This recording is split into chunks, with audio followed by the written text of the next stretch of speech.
تسلسل شاعری میں پہچان بنانے والے احمد حماد کا چوتھا مجموعہ بینائی کے بین کی تقریب رونمائی اسلام آباد میں ہوئی۔ ادیبوں نے مجموعے کو درد دل اور احساس رکھنے والا قرار دیا تو شاعر کا کہنا ہے کہ شاعری سے روٹھے نوجوانوں کو جوڑنے کی کوشش ہے۔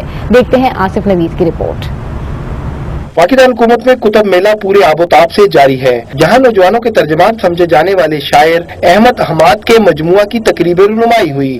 احمد حماد کا چوتھا شاعری مجموعہ بینائی کے بین کی تقریب کی صدارت جلیل علی نے کی۔ شرکا نے شاعری مجموعے کے نام کی تعریف کرتے ہوئے کہا کہ شاعری مجموعہ تراشا یا بناوٹی نہیں بلکہ دیر تک محسوس کی جانے والی درد دل کی آواز ہے۔ تہدار شاعری کی خصوصیت ہے کہ وہ اپنا احساس دیر تک رکھتی ہے۔ احمد حماد نے بات کرتے ہوئے کہا کہ نوجوانوں میں کتب بینی کا ذوق ختم ہوتا جا رہا تھا، شاعری پر اعتبار بھی اٹھ رہا تھا، جس کی بحالی کے لیے یہ کوشش کی ہے۔ شوق سے نوجوان جاتے تھے اور شاعری کے مجموعے لیتے تھے، لیکن وہ جیسے ہی 21ویں صدی کا آغاز ہوا تو لوگ آہستہ آہستہ اس سے دور ہوتے گئے، ٹویٹر، فیس بک اور اس طرف متوجہ ہو گئے۔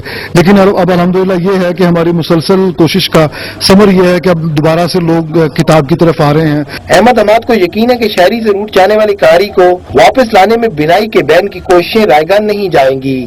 آصف نوید، آج نیوز، اسلام آباد۔